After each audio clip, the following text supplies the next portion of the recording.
I'm going to talk about time. I've spent a lot of my life wondering what time is. You hear that time and space are intertwined, and that if an astronaut goes into space and he's wearing a watch, it runs slower than if he's on Earth.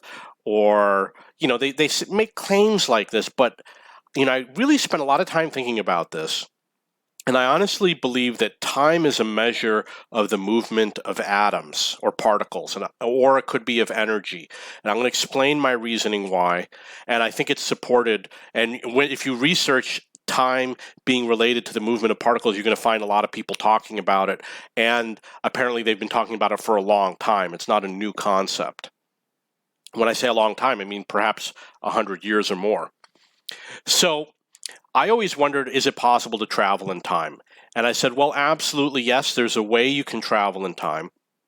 And the way is if all the atoms in the universe stopped moving and switched direction and started in a reverse direction, then you would move backwards through time. That's just a fact. But the fact remains that if all the atoms stopped moving and stopped rotating and all the electrons stopped moving, time would freeze. So it's obvious that time is directly related to the movement of particles, atomic particles, quarks, electrons, etc.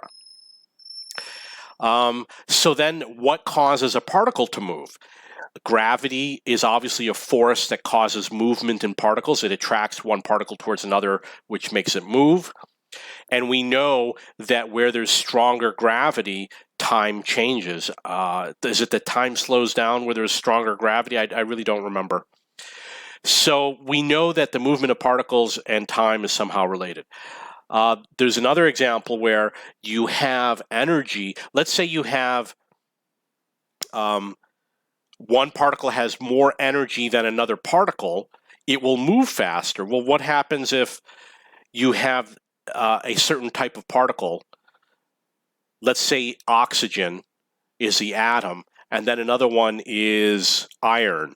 Iron is as a solid doesn't move very much if you observe it, but oxygen as a gas does. So is it possible that oxygen, you would say, it moves faster, and if you use it to measure time, those particles are moving faster? Our measurement of time is based on, you take a pendulum and it swings, and the amount of time it takes to swing is 1 second, or you use an atomic clock and it's measuring how often it's emitting energy. You could use any method to measure time, but it's obvious that examining an oxygen particle versus examining an iron particle, one of them is going to move at a different rate than the other. And if you use a fixed method for measuring time, you might say that one of them is traveling through time faster, one of them is moving faster. So if you take, let's say, a rock is a solid, right? If it's your clock, and then you look at it the next day, it's not going to change. It's essentially not moving in time. It's frozen in time. But if you look at something else, oxygen particles are moving all over the place.